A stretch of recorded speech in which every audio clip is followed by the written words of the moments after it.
नमस्कार।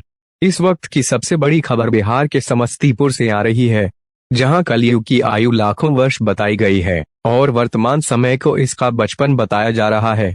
अगर बचपन में ही इतना पापाचार व भ्रष्टाचार है तो बुढ़ापे में क्या होगा? इसलिए कलयुग अभी बच्चा नहीं है, थोड़ा सा बच्चा हुआ है।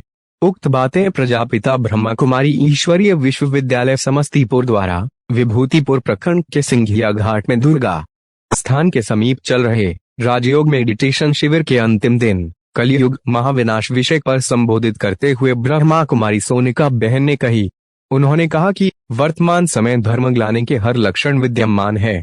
चारों ओर रावण राज्य अर्थात विकारों का साम्राज्य चल रहा है, जहां काम, क्रोध, लोभ, मोह, अहंकार का बोलबाला है। अभी के समय को देखकर ही कहा भी गया है कि कलयुग बैठा मारकुंडली, जाऊं तो मैं कहां जाऊं, घर घर में है रावण बैठा, इतने राम कहां से लाऊं। रावण के पास धन भी अथाह था, सोने की लंका थी, बुद्धि भी तीक्ष्ण और कुशाग्र थी, बहुत बड़ा विद्वान था, बल में भी उसकी कोई बराबरी करने वाला नहीं था। सभी प्रकार के अस्त्र शस्त्र थे, भक्ति भी उसके जैसी करने वाला उस समय कोई नहीं था। लेकिन उसके भीतर अनैतिकता थी और अहंकार था, यही उसके अंत का कारण बना। आज के युग में मानव के पास भी धन, बल, बुद्धि और भक्ति चारों है, लेकिन अनैतिकता और अहंकार भी चरम पर है। जो धर्म कभी सुख शांति का मूल था, वही धर्म आज झगड़े व वैमनस्यता का बड़ा कारण बनता जा रहा है। धर्म के नाम पर अधर्म फैलता जा रहा है।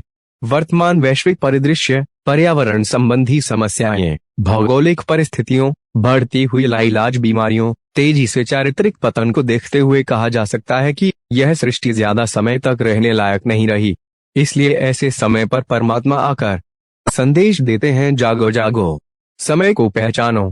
कलयुग का शीघ्र विनाश होने वाला है और सतयुग आने वाला है। इसलिए सतयुग में चलने के लिए अपने संस्कारों को दिव्य और श्रेष्ठ बनाना आवश्यक है, जिसके लिए परमात्मा अभी श्रेष्ठ से श्रेष्ठ मत दे रहे हैं और गीता वर्णित राजयोग सिखाकर हमारे अंदर दैवी संस्कारों का निर्माण कर रहे हैं। वहीं शिविर के अंतिम दिन प्रसाद एवं परम पिता परमात्मा शिव बाबा का चित्र उपहार स्वरूप दिया गया। अभी तक के लिए बस इतना ही। नमस्कार। शिव जो है वो निराकार है और शंकर जी आकारी देवता हैं। शंकर जी को एक तपस्वी के रूप में दिखाया है। उनको शरीर पे कैसा दिखाया है? कोई वस्त्र नहीं है, मतलब परमात्मा शिव की याद से उन्होंने अपने शरीर के भान को भुला दिया है। एक तपस्वी जो होता है उसको अपने शरीर का कोई भान नहीं होता है।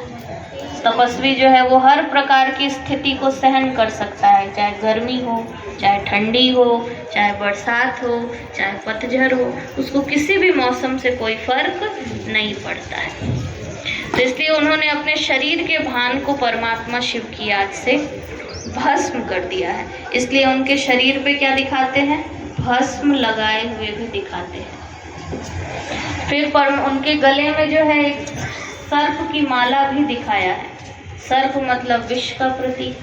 तो उन्होंने क्या किया? सभी विषय विकारों को अपने मुट्ठी में कर लिया, उसको अपने वश कर लिया। तो इसलिए सांप को क्या दिखाया है? उनके गले का हार।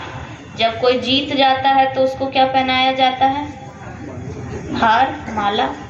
तो उन्होंने क्या किया है? इन विषय विकारों पर जीत प्राप्त कर लिया, इसलिए उनके गले में क्या दिखाया है? हार, सर्प का हार।